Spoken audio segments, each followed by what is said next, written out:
Well, I purposely leave these to the end of the road trip because I think we have a better sense of what the road trip's all about when we do it at the end of a road trip as opposed to in the middle of it, where had we done it after Pittsburgh, nice comeback at the end. A lot of people thought Golden Knights played a little bit better than they did. I didn't particularly love how they played in that game. Also, I watched that game on a phone, so maybe I was missing something. I don't know. Looking back, I didn't think they were that great in that game. And anytime you're 6 seconds away from losing a game and you come back and tie it, I feel like maybe you stole a point out of that game. The next game is Columbus. Defensively, I thought it was really good. I didn't think they generated a ton of offense in that game. I know they end up with all the goals that they get, ends up being 4-0. I thought it was a defensive, really good game. I thought they were the stronger team in that game. I thought a lot of good things happened in that game, and it started to feel like, okay, this is a desperate team. This is looking the right way. Like things are heading in the right direction again. It's like, okay, they can play on the road. Things are looking good. I thought that was better for Michael and Stone in that game. It's like, all right, here we go. Then there's Buffalo. And Buffalo, I thought it was lackluster the whole way. Like that one, yes, they're there. They have the game won. Buffalo is crap. So we have to keep that in mind. They have the game won. So just as I was saying in the Pittsburgh game, if you're 6 seconds away from losing and then you end up getting to the overtime, you stole a point. I do think they gave a point away in that game. But I also think that the balance of the game, maybe between the Buffalo and the Pittsburgh game, you probably deserved 2 points out of it. I think that's fair. They end up losing both in overtime, but I think it's fair to say 2 points out of both of them combined. Then you get to today. And I think today is the one that, like, this is not what I expected out of today's game. I knew this was not going to be an easy game. It's a back to back. It's a morning game again. Now, like they've been there long enough. So to me, the excuse of it's a day game, like I get it. I had to set an alarm the last 2 days to get up to watch these games. I get that the body clock isn't quite there, but I'm here. I didn't fly across the country earlier in the week. I haven't played multiple games on time zones in the Eastern time zone the last couple of games. Like I don't think this felt like a 10 a.m. game to the Golden Knights when they were there. In many ways, maybe last game felt a little bit early and awkward, but once you play that one, and now you get to Detroit, and I had someone telling me they took a long flight in between yesterday's game and today's game. Check a map, folks. Buffalo and Detroit are very close. It's like a 4-hour drive, which means the flight's probably a half an hour or 45 minutes or something like that. Plus, they also get to fly in a way that we all don't, where they walk onto the plane, it goes up in the air and it lands, and then they get off. Not really how I typically fly. Granted, I often take Spirit or Frontier, so I do it to myself. But that's a different story. Nonetheless, after the way the last game ended, the fact that they have the game won, they come back, Eichel hits what looks like the game winner. You've got the opportunity. Hurdle does not put the puck into the empty net, instead tries to make what is an unselfish play back to Eichel to give him the satisfaction of burying Buffalo again. Like there that moment happens, and like I understood killing Hurdle over it yesterday. I understood being frustrated about it. I get it. But at the same time, I'm kind of with Mark Stone on this one with what he said on TNT earlier today, which is basically something along the lines of he's trying to help out a teammate. He everyone hears what Eichel has gone throughout all of that game. He's trying to do something nice for a teammate, and in his mind, that's an easy pass that is going to be no problem. Like he doesn't view it as I shoot it into the empty net.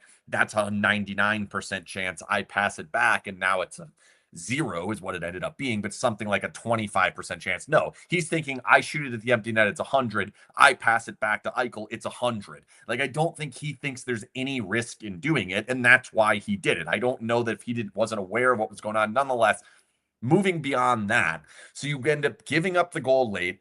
Once you miss the empty net, hockey gods are going to get you there. You're pretty much going to give it up, even if it's Buffalo on the road. Rasmus Dahlin was really good in that game. Finally, the puck ends up going, so good on him, I guess, for getting that one to go. Nonetheless, now you've gotten it to overtime.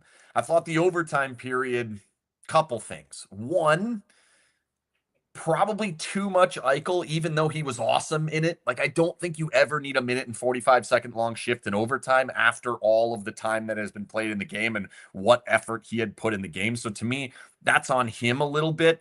But I would have liked to see Hurdle in that game. I would have liked to have seen Hurdle in the 3-on-3.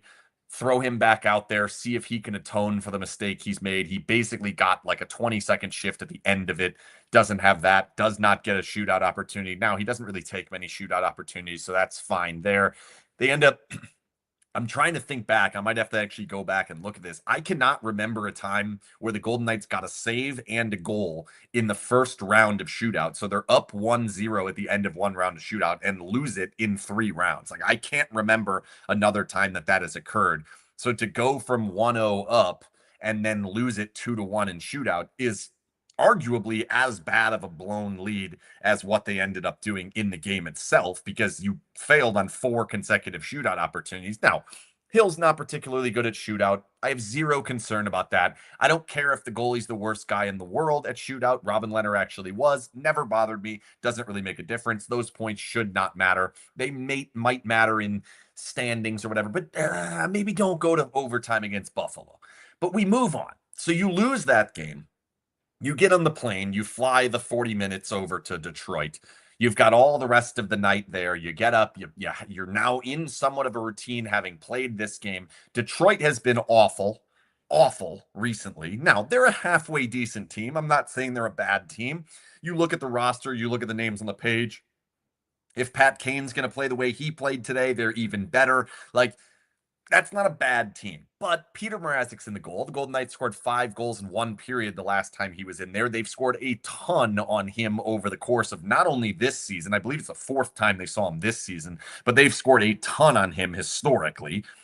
It's not like it's a bad goalie matchup you're dealing with, somebody who's hot or something like that. It's not a team that's playing high level defense. They're not. They're not a good defensive team at all season long. And reasonably, recently, they've been even worse.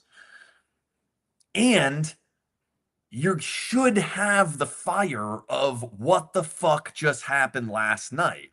And instead, you get a first period that is lackluster. I didn't think it was terrible. I don't think they gave up all that much, but really the biggest issue in the first period is they did not seem to want to play the grinded out style of game that you have to play on the road to win a game. Every time the puck came through the middle of the ice, someone's trying to deke around a stick or make an extra pass or do anything but throw it into the corner and make something happen. And because of that, you end up with not a ton of offense, and they're getting extended looks the other way because you're not spending much time with the puck 200 feet away from the goal. So all of that occurs. And then the next part is, as the game went on, and I tweeted this out in the first period, and I think it went on and on and on, and it really happened there in the third period with the Lucas Raymond goal, is for whatever reason, this game, and looking back now, there have been a few games. LA is a great example recently. There were a couple of them earlier in the year where Carolina was one I can remember for sure. I'm trying to think of some other ones, but what occurred in this game that has not really occurred for this team basically since DeBoer. Like, I would argue maybe it happened a little bit under Gallant, but certainly since DeBoer, and definitely not under Cassidy, is the pucks going the wrong way in wall battles and in stick battles. When 2 sticks clash into each other and the puck is in the middle, almost always for the last couple of years, the puck heads the proper direction. At worst, and by that I mean towards the goal the Golden Knights are shooting at. I don't know why it's that way for me instead of that way in regards to how I'm camera. I don't know. I feel like they're going that way. So when I say that way, I'm going, that's the good way. That's the bad way. Today it was going that way, the wrong way. Normally, that happens. Play on the wall. It's a 2-on-2. It's a 2-on-3. It's even a one, whatever. The Golden Knights usually push the puck out their way, or at the very least, it goes towards the boards. Today, that was not happening. It was not happening near the blue line. It was not happening deep in either zone. And it really didn't happen off of that face-off where Stone turns it over. Then there's a couple reaches. But even then, the puck moves 2 or 3 times where Raymond then collects it and rips it up top corner beyond Samsonov. There's absolutely nothing he could do on that. That is something that I'm looking back on and I'm starting to think, is it more that this has become only against the worst teams? Like the Chicago game at the beginning, they were winning all of them. Then they get up 5-1, and now they're winning none of them. And now it's 7-5. Like the LA game, they get way behind in that game. Then they start picking it up. And there's a part of me that sits here and says, okay, well, maybe this is regular season intensity and it will come back in playoffs intensity. But there's also a part of me that says maybe this is the team not having as strong of sticks as they have had in the past and not having as much bulk as they have had in the past.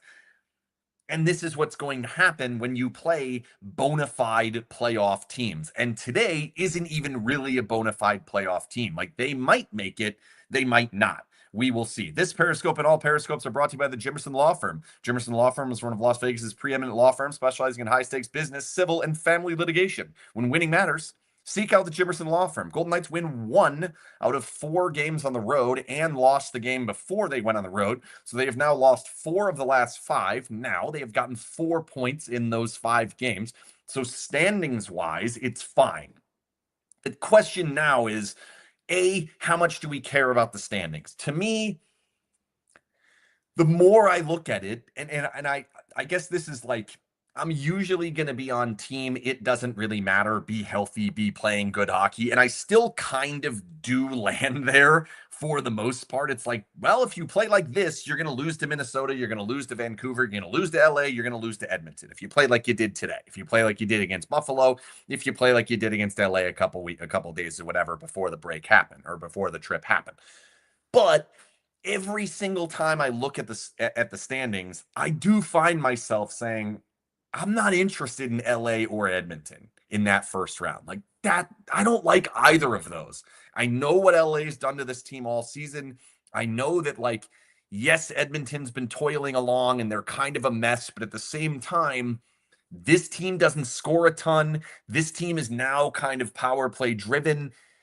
Are you going to be able to slow down McDavid and Draisaitl? I don't know. So that concerns me a little bit. Their goalie stinks. Their defense kind of stinks. Vegas can absolutely win that. But the overall sense of it as I look at it is, yeah, I think I would prefer Minnesota. Now, the Minnesota team can be halfway decent. So I'm not over the top about that one. I am much more in the camp of let's get Eichel back to where he needs to get to. Let's get Stone back to something even close to where he needs to get to. Let's figure out what the heck is going on with Pietrangelo. If Pietrangelo's injured, stop playing him. I don't know what's going on there. He had the 2 weeks where he didn't play, so I don't think it's rest that's the problem. I don't know if it's some sort of an injury that needs a surgery or whatever it is, but he has not been himself for a while now. And if that doesn't get better, that's going to be a huge problem. But looking forward, there are a couple of issues that have occurred that are really concerning. First and foremost, and I don't think that anything matters if this doesn't change, beyond anything, on top of all of it, and I'm going to mention a couple of other things, but nothing matters if Eichel and Stone play together. They have to be great. They have to be great, not just good, not generate some opportunities from time to time. And I don't have a number. It doesn't have to be 1 goal and 3 points or whatever.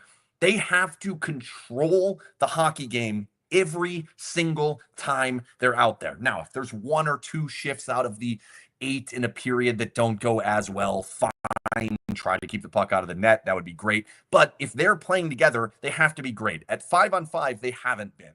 And the concern there, and I'm sure this is what Cassidy's thinking, is if they're not great together, what does it look like apart? Plus, you don't really have another great center option because I don't think Stone's going to fit with Hertl. Hertl's been pretty good. Today, not as much. I'm a little surprised by that, too. I thought Hertl was going to have a massive game in this one after the mistake in the last game. Didn't really happen. So that's a little concerning, knowing that, like, this was a chance where it's like, all right, well, there should be some I wouldn't call it playoff intensity, but for him, you would want it to be close, and it just did not show up in a way that was going to make all that much of a difference. So to me, Eichel and Stone, if together, must be dominant. If apart, have to be very good. And I don't know what the mix of players is because Olofsson's not scoring at all. I don't know what's going on there. He's hit a couple posts. He's actually been pretty decent in the last couple of games. I thought he was one of their better players in the first period of this game, but the puck's just not going in for him. So it's hard to chuck him up on a first line without Mark Stone. He's been there with Mark Stone and Eichel, and we're not getting goals. So now if you take Mark Stone away and it's him and Riley Smith, or I don't even know who else it would be, Kolazar, Barbashev, I don't even know, Dorofeev, like I'm not sure how that would even work. So that is a bit concerning. Saad has scored, but is certainly a bit of an issue on the puck. Like he just gets pushed off the puck quite a bit. And that seems to be okay when he's playing with Hurdle, because usually Hurdle's there to either pick it back up or the pucks on Hurdle's stick more often than not. Maybe that fits with Eichel because this puck's on his stick quite a bit. Maybe you're okay. He has been able to finish plays. Barbashev not generating a ton of offense himself either. Since the injury back where one of the Felinos hip drop tackled him or whatever you want to call it, judo throw. I don't even know what happened in that, but he has not been the same player since that either. Pavel has been scoring, but there are issues with penalties, and Cassidy's calling him out. And as little like this is where the Cassidy anger comes through. And I think what ended up wearing thin in Boston is you have a player who scored goals in 3 games in a row and had been pretty good offensively. He takes this penalty 200 feet away from the goal. It was the 3rd game in a row that he did that. Cassidy is in his right to say that, but now you're probably in Pavel's head. And then look at what happens this game. It's probably the least effective Pavel's been in a month. Like since the break, I would say this is the least effective Pavel's been. That's what happens. And now as we head towards the playoffs, where we know Cassidy leans much more on older players, Pavel's going to eventually have his minutes shaved down, even though he's one of the only guys that has been scoring. Howden's been good. Kolazar's been good. Can you expect tons of goals out of those guys? I don't think so. So yes, you're going to get Carlson back. You're going to be a little bit better there. You're going to get Theodore back. I think you're going to be a little bit better there, certainly. Offensively, all that much better? I don't know with either of those guys. Carlson hasn't scored this season. Theodore's goals have mostly come on the power play. I think the second Theodore's goals come back in or Theodore's points comes back in, Hanafin's probably go back down. So I don't think there's a much difference there. But the biggest piece is if Stone and Eichel are not great at 5-on-5, what is this team at 5-on-5? They can't be all Hurdle, which is crazy because earlier in the season, he was the one that was the problem. So to me, finding that mix, finding what works, and I don't know what it is because they don't have the other great winger to play there. When Barbashev's playing with Eichel and Stone, it's not what it was back in September or back in October, November, December. It has not been that. So as they look to find that, that's step one. Those guys must be better. And don't look now, but Eichel just fell below the 100-point threshold here. He was looking like he was right on the number. 1 point last game had him at like 99.4 or something. Now he's down to 15 games, 80 points. Going to have to get fit 20 and 15. It's not saying can't do it, and I hope he does do it. That's going to be fun to watch down the stretch, but got to be better than he has been, certainly at 5-on-5. Stone really has not been all that effective. Has that breakaway, I think, almost went in today. That would have been nice if that one had gone. His skating looks like it normally looks, which is certainly behind. That's been a bit of a problem. I don't know if we need the situation of do they actually need the rest? Do they not need the rest? I went on a little rant there on Twitter, and I'll kind of put that into speaking out loud a little bit more of where all of that came from, which is the second I tweeted out whatever it was about them giving up the goal or they're struggling, the moment it became clear they're probably going to lose today, every single tweet below it and every single reply, and then everything that's coming through the TV and everything that's coming through the radio and everything you're going to hear is excuses. we're missing these players. We had the back to back. There's so many games. We need rest for these guys. These guys are getting old. Like all of these different excuses, where to me, when you go back just 2 years ago, at a team that had plenty of reason to have excuses, as a team that was coming off of missing the playoffs. That team missed the playoffs the year before. They went into the break, into what we called the bye at that time, with 4 consecutive losses. I believe 3 of them were in regulation, but it was 4 losses. They went into that break in a really bad place. Mark Stone out for the season. Trade deadline, not sure how that was even going to go. They didn't know if they were even going to get Mark Stone back for the postseason. Like, they were in a bad spot. There ended up being injuries to Theodore, to Smith, to both of the goalies, Thompson and Hill. And you ended up with Brossoit, Quick, and Patera playing games. They had a bundle of road games. They had a couple of different back-to-backs. They had a difficult setup coming directly out of that bye, which ended up being Father's Day, or the Father's trip, where they went to Nashville and Minnesota. Like, it did not look great at that moment. That team took all of it and threw it out the window and played great hockey. They smashed the shitty teams. They played well against the good teams. They found ways to get games into overtime, so they got themselves points where they may have ended up losing games. 22-9 in regards to wins, 22-4-5, so 27 of 31 games with points down the stretch of that season. They already, in the final 31 games of this season, have 5 losses. So they're not doing that. But it doesn't have to be exact. It doesn't have to be the same. There are still 15 games left. I understand that Carlson is out. I understand that Theodore is out. I understand that we are all tired and that these road trips are difficult and whatever. But don't look at the schedule. Yes, you have 3 days off coming up, but then you're going to play 3 and 4. So are we going to complain about Sunday's game at home too? Are we going to say Sunday, well, we're kind of tired. We had to play a back-to-back and it's 3 and 4 and this is impossible. No, that's how the schedule is going to be. That's everyone's schedule. The number of times that they have played teams on back-to-backs in Vegas this season has been unbelievably high.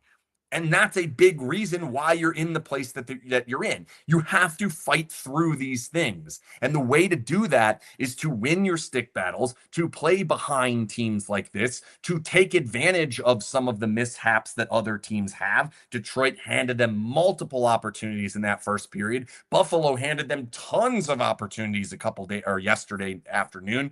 You got the chances from Columbus. There were the chances from Pittsburgh. Like, they're going to be there. You're not playing playoff teams every single night. The next game, Thursday, Boston, that team sucks. That team's terrible. The Golden Knights should be all over that team with the rest that they have. Home game, all of that. They have to figure it out. Now, the other part that is concerning to me and really is a massive red flag heading towards the postseason is road games.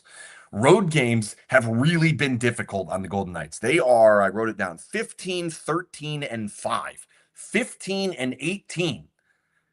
That's not good. Like, that is not good. Now, I understand the 5. Yeah, some of those can go the other way, and the Golden Knights have been kind of not good in overtime, and that doesn't really bother me. I don't really care. But what does it look like if this game were to have gone to overtime? You probably lose. I'm not sure you win the Pittsburgh game. Buffalo, maybe. But against the better teams, the fact that the road games are a problem is furthermore indicating that they are not getting the awesome play at 5-on-5 out of all of the different lines. Sometimes 1 or 2 of the lines are there to play.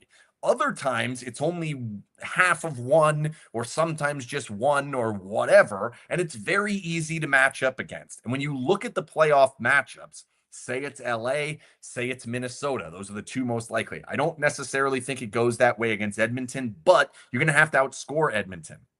And outscoring Edmonton, even though they don't have the shutdown center, it's going to be difficult. The other 2 teams do have that player, do have that type of player that's going to make it difficult on you. And over the course of a 7-game series with road games where they control the matchups and you don't have a bunch of added extra depth that's going to come in and score. Yes, William Karlsson helps this team a lot. Don't get me wrong, but he's not going to score.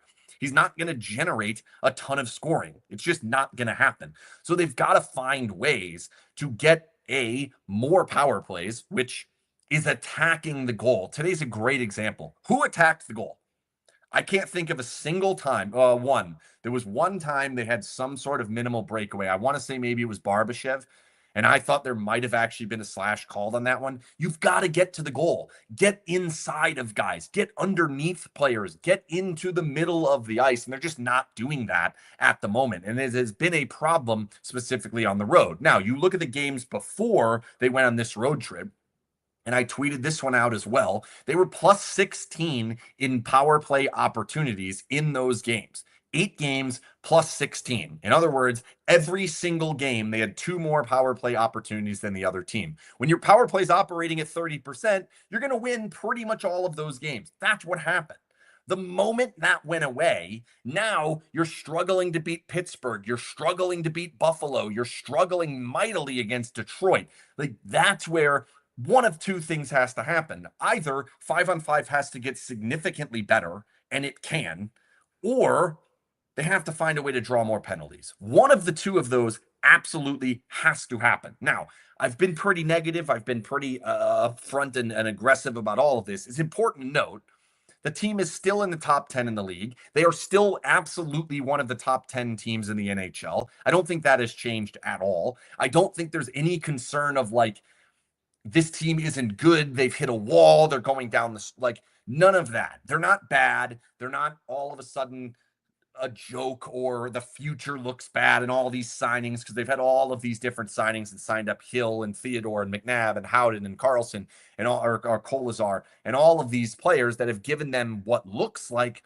a pretty clear path to continue having this team. I don't think all of a sudden this team stinks. I don't.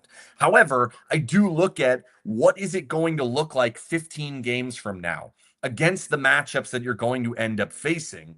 Can you find a way to beat not just one of them? Because I don't really care. If you beat Minnesota and lose in the second round to LA or Edmonton, I don't care. That's not good enough.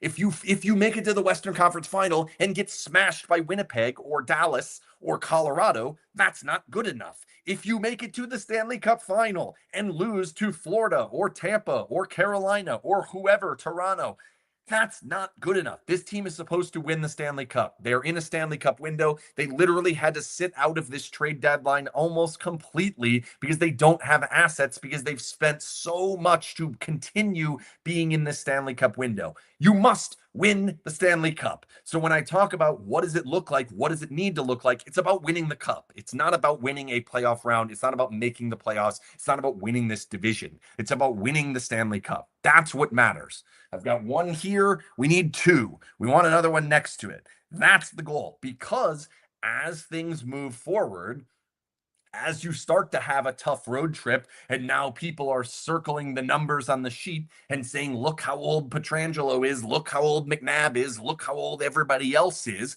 and you start getting that, well, guess what it's going to look like next year and the following year and the following year after that. This team's only going to get older, and we know there's not a lot underneath it. Now, they have money to make some moves. They're going to put themselves in a position to add at this offseason to potentially get some winger depth there. That's going to be helpful. They have the assets to potentially move like one of the defensemen or find a way to move one of the other guys that they recently signed and get some sort of depth that way.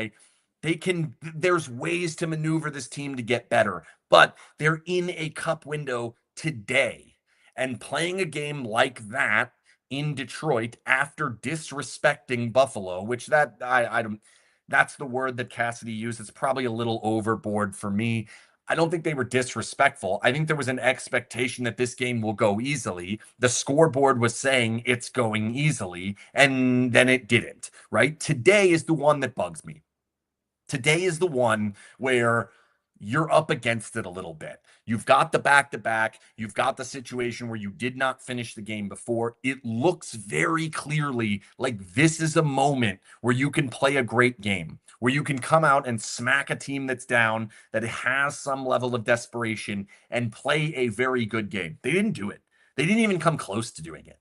And that's where the concern lies. It's because when you look back at good teams, good goalies, good situations, in other words, teams not playing the Golden Knights on back-to-backs, when those occur, it hasn't been great this year. Hasn't been bad, has not been bad, but it hasn't been 22, 4, and 5 like it was down the stretch of the year that they won the Stanley Cup. It hasn't been what it looked like in the last 4 games of the Winnipeg series, what it looked like in the 6 games of the Edmonton series, the 6 games of the Dallas series, the 5 games of the Florida series. Like, it has not looked like that since arguably the beginning of the season, and I would even argue that hasn't really occurred.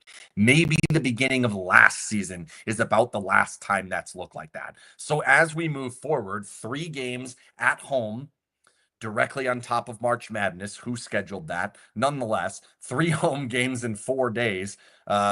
Couple of good teams in there, right? There's a Tampa, and who's the other one? There's a Boston, and then there's a Tampa, and then there's Detroit again. So yeah, so this is another good example of getting to play the same team again and seeing if you can change up how that goes. So Boston, Detroit, Tampa, 3 home games. I don't know what their situation is. One of them's a back-to-back for Vegas, so the Tampa game could be difficult because you're playing the back-to-back. Grind these games out. Find a way to be a defensive team that does enough defensively that you only need 2 goals to find a way to win these games. Power plays are probably going to come in the home games. Find a way to get Stone and Eichel going again at 5-on-5. Can you get Pietrangelo into the offense a little bit more? Carlson coming back potentially helps. I don't know what that's going to look like and who it pushes out of the lineup, because it's kind of been a rotating cast of which one's the best one of Olofsson, Pearson, Saad, Smith. Like, I don't know which one of those is the best. And once Carlson comes back, one of them comes out. So as much as we were excited about some of those trades, one of them has to come out. And I'm not sure that the upgrade over which one's coming out compared to which one stays in is all that beneficial. So that's where we'll see what happens there. Couple of practices. They're going to have an off day tomorrow. They have a couple of practices at home. Then you get a bad Boston team at home. Go smash them. Get yourself back in the right position. Get yourself back in the right spot in the standings and starting to feel good again, because LA is going to catch up here. While the Golden Knights are, I think they're 2 games ahead of them now, and 4 points, 5 points. Is that what it is? 5. Let's see. They are 5 points ahead with 2, yeah, and then 1 game ahead of Edmonton, 6 points there. So this thing could very easily be 1 point ahead of LA and 3 points ahead of Edmonton by the time we get to those games. I don't know if they have enough games in between. Doesn't really matter. The point is, it's tight. It's getting tight. Now's the time where you step it up, where you play the style of game that you can be proud of, that wins games in the playoffs. Today gets you swept in the playoffs. Buffalo game gets you swept in the playoffs. The Columbus game, you probably win a few games against a good team, but not enough. They need to get back to dominating bigger stretches of the game and dominating defensively the entirety of a game. Has not happened on the 4-game road trip. Hopefully, it will continue to happen as we go forward through these next 15 games. And more importantly, I guess for now, the 3 home games coming up in this coming weekend. Thanks again to the Jimmerson Law Firm for sponsoring all of the Periscopes this season. We are going to do a podcast hopefully on Tuesday, so that should drop Wednesday morning, and then we will go from there. I'm not sure what it's going to look like over the weekend, but that's all I got. See you.